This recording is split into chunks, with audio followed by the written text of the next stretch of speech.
Bonjour tout le monde. Aujourd'hui, nous allons apprendre ensemble les lois de Kirchhoff.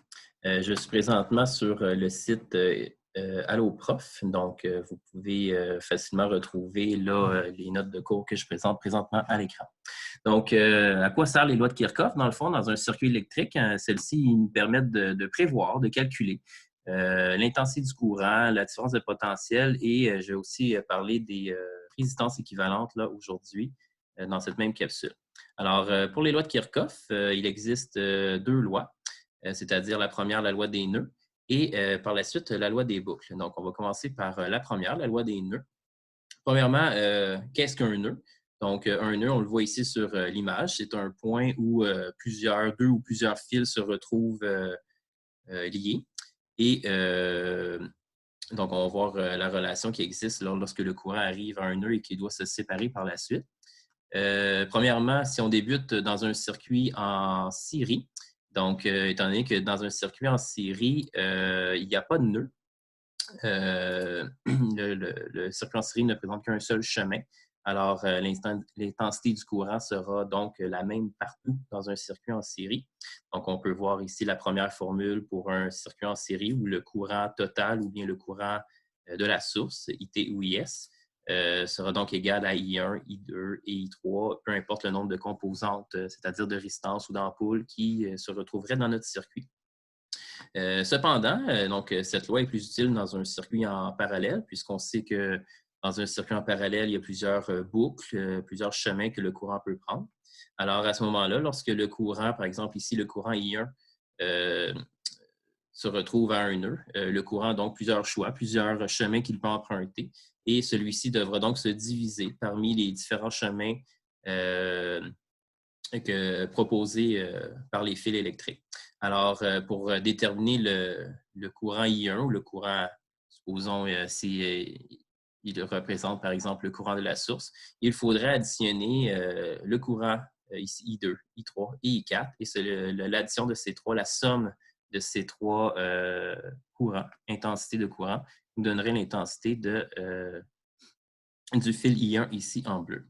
On peut retrouver maintenant une deuxième formule. Donc, dans les circuits en parallèle, le courant total ou bien le courant de la source correspond à l'addition des courants des différentes composantes dans notre circuit. Alors, si je me retrouve sur notre petit circuit électrique à l'aide de nos animations faites, comme vous avez dans le Classroom, on remarque ici que dans mon circuit en série, peu importe où ai-je placé l'ampère-mètre, qu'il soit entre la source, la première résistance, entre les deux résistances ou entre les deux autres résistances, entre la deuxième et la troisième résistance ici, on remarque que le courant nous donne 0,3 ampères à chaque endroit du circuit. Donc, peu importe à quel endroit on vient glisser l'ampère-mètre, bien sûr toujours non pas en parallèle, mais en série. Celui-ci donne la même valeur, donc 0,3 ampères pour cet exemple. Tandis que si je me retrouve vers mon circuit en parallèle, on voit ici que les électrons, les charges, les coulomb qui circulent dans notre circuit. Donc, dans le chemin principal, on remarque qu'il y a 3,15 coulombs par seconde, 3,15 ampères qui circulent dans le chemin principal. Et ces coulomb, ces électrons-là doivent choisir différents chemins par lesquels ensuite ils vont revenir tous ensemble vers la source. On remarque que j'ai placé ici des résistances avec des valeurs différentes, 5, 10 et 20 ohms. Donc, on voit que le chemin qui offre moins de résistance permet à plus de charge, 1,8 coulombs par seconde, à circuler, tandis que le chemin qui possède une résistance de 20 ohms, on voit qu'il y a beaucoup moins de charge, le débit est beaucoup plus lent dans ce chemin. Donc, ce qui nous intéresse, évidemment, c'est la loi de Kirchhoff. Si je prends l'intensité du courant du premier, du deuxième et du troisième chemin, j'additionne les trois valeurs, on obtient la valeur de la source, c'est-à-dire 3,15 ampères. Donc, 1,8 plus 0,9 plus 0,45 nous donne le courant de la source. Alors, voilà pour la première loi de Kirchhoff, c'est-à-dire la loi des nœuds. Donc, dans des exercices de calcul, par exemple, ici, on pourrait vous donner quelques valeurs et vous demander de déterminer une valeur inconnue. Alors, sachant que le courant total, par exemple ici, de 8 ampères, correspond à la somme des courants des différents chemins. Donc, puisqu'on vous donne un premier courant ici, I1 de 3 ampères, que peut être le courant I2? Donc, il suffit de soustraire, comme on voit ici dans la démarche, 8 ampères moins le 3 ampères pour déterminer le courant du chemin là, de l'ampoule I2. Donc, c'est-à-dire ici 5 ampères. Maintenant, on va s'attarder à la deuxième loi, c'est-à-dire la loi des boucles, qu'on appelle aussi une maille, mais c'est plutôt, je pense, en France qui utilise ce terme-là. Donc, premièrement, qu'est-ce qu'une boucle? Qu'est-ce qu'une maille? C'est-à-dire un chemin complet de la source pour revenir jusqu'à la source. Donc, c'est vraiment, il faut partir de la source de courant, donc, par exemple la pile. Si je remets mon chemin ici, j'ai 3 boucles différentes. Donc, j'ai ma source ici. J'ai une première boucle de ma résistance de 5 ohms. J'ai une deuxième boucle par la résistance de 10 ohms. Je peux revenir à la source. Et finalement, la très longue boucle par la résistance de 20 ohms. Évidemment, on comprend que dans un circuit en série, il n'y a qu'une seule boucle, puisque un seul chemin est offert aux électrons. Alors, que nous dit notre loi des boucles? Donc, celle-ci, dans le fond, nous permet de déterminer la tension. Donc, la tension aux bornes de la source électrique, de la source d'alimentation, est égale à la somme des tensions aux bornes de chacune des autres composantes. Alors, qu'est-ce que ça veut dire tout ça? Premièrement, dans un circuit en série, puisqu'il n'y a qu'une seule boucle, dans le fond, on se rappelle que la différence de potentiel, c'est la quantité d'énergie que possèdent nos coulombs. C'est le nombre de joules par coulomb. Alors, dans un circuit en série, puisque l'énergie doit se diviser par le nombre de composantes présentes dans le même chemin. Donc, si je mets mon circuit en exemple, nous avons ici 3 résistances, 1, 2 et 3. Et les coulombs ont 9 volts, c'est-à-dire 9 joules par coulomb d'énergie. Donc, j'ai placé ici 3 résistances identiques. Donc, celles-ci vont utiliser la même quantité d'énergie l'une par rapport à l'autre. Alors, si je place mon voltmètre à cette première résistance, on obtient un résultat de 3 volts. Si je glisse mon voltmètre à la deuxième résistance, on remarque encore un résultat de 3 volts. Alors, je vous laisse deviner que lorsque celui-ci sera aux bornes de la... Oups, ça c'est l'ampère-mètre. Je vais plutôt aller vers la résistance. On obtient aussi une tension de 3 volts. Alors, si j'additionne le premier 3 volts du deuxième ainsi que le troisième, la somme des 3 nous donne la tension de la source qui correspond donc à 9 volts. Alors, d'où la formule dans un circuit en série que le U total ou la tension totale ou la tension de la source correspond à l'addition des différentes tensions des composants. Donc ici, U1, U2, U3, s'il y a 3 résistances, par exemple, dans le circuit, mais il pourrait en avoir plusieurs. Il n'y a pas de maximum là, de composantes à placer dans un circuit. Donc, si on voit un exemple de calcul ici, très, très simple, on voit qu'il y a 3 ampoules placées en série. La tension de la source nous donne 24 volts. Alors, on nous donne la tension de la première ampoule, la tension de la deuxième ampoule. Quelle serait la tension de la troisième ampoule? Alors, on sait que la somme des 3 ampoules placées dans la tension, la somme des tensions, pardon, les 3 ampoules placées dans le circuit correspond à la tension de la source. Alors, il suffit de prendre le 24 volts de la source et de soustraire moins 6 et moins 10 volts, comme on voit ici dans la démarche, pour obtenir une tension de 8 volts pour l'ampoule 3. Bon, maintenant, dans un circuit en parallèle, étant donné que plusieurs boucles est offert au courant et que les électrons, les coulombs, vont traverser qu'une seule composante. Évidemment, s'il n'y en a qu'une seule dans le chemin, celle-ci va obtenir toute l'énergie que possèdent les coulombs. Alors, c'est la raison pour laquelle on va observer une tension identique dans chaque branche du circuit qui va correspondre aussi à la tension de la source. Donc, d'où la formule UT, donc U total ou U source, est égal à U1, qui est égal à U2, qui est égal également à U3. Alors, si je me place dans mon circuit en parallèle, on remarque que les électrons ou les coulomb, hein, on partent de la source, de la pile ici de 9 volts, traversent une seule composante, c'est-à-dire cette résistance, et par la suite, ils reviennent à la source. Donc, les charges n'ont pas à circuler dans les autres résistances. Alors, pour vous montrer justement la loi des tensions, on remarque que la première résistance nous donne une tension de 9 volts égale à la source. Donc, si je me déplace vers la deuxième résistance, on a également une tension de 9 volts et finalement, exactement la même chose pour la tension de la troisième résistance, c'est-à-dire 9 volts. Donc, U total, US, est égal à U1, qui est égal à U2, qui est égal à U3. Maintenant, je termine avec le concept des résistances équivalentes. Donc, toujours dans Allo Prof, le concept est juste ici en dessous des lois de Kirchhoff. Voilà. Donc, la résistance équivalente, dans le fond, c'est pour savoir dans un circuit, soit en série ou en parallèle, c'est quoi la résistance totale du circuit. Donc, si on voulait résumer la résistance du circuit avec une seule valeur, bien qu'il y aurait peut-être 2, 3, 4, 5 résistances différentes dans le circuit, quelle serait cette valeur qui représente l'ensemble du circuit? Donc, ici, on nous explique d'où viennent les deux formules pour identifier les résistances équivalentes. Donc, on a déjà vu dans un circuit en série, grâce aux lois de Kirchhoff, que la tension de la source, le U total, est égal à la tension de la première, deuxième et troisième composante, donc U1 plus U2 plus U3.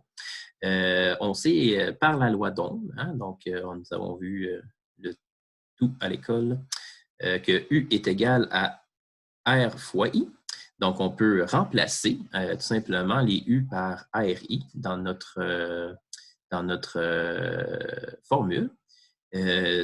Encore une fois, dans un circuit en série, l'intensité est toujours la même, donc celle-ci est constante. Donc, ça nous permet d'éliminer l'intensité du courant dans la formule pour obtenir, c'est un peu compliqué, mais pour obtenir la formule très, très simple suivante qui dit que lorsqu'on est dans un circuit en série, si on veut savoir la résistance totale ou équivalente du circuit, bien, on doit additionner toutes les résistances présentes dans le circuit. De sorte que si j'ai un circuit, un exemple ici, donc j'ai un circuit avec 3 résistances placées en série, l'une de 20, pardon, l'une de 30 et une troisième de 40 ohms.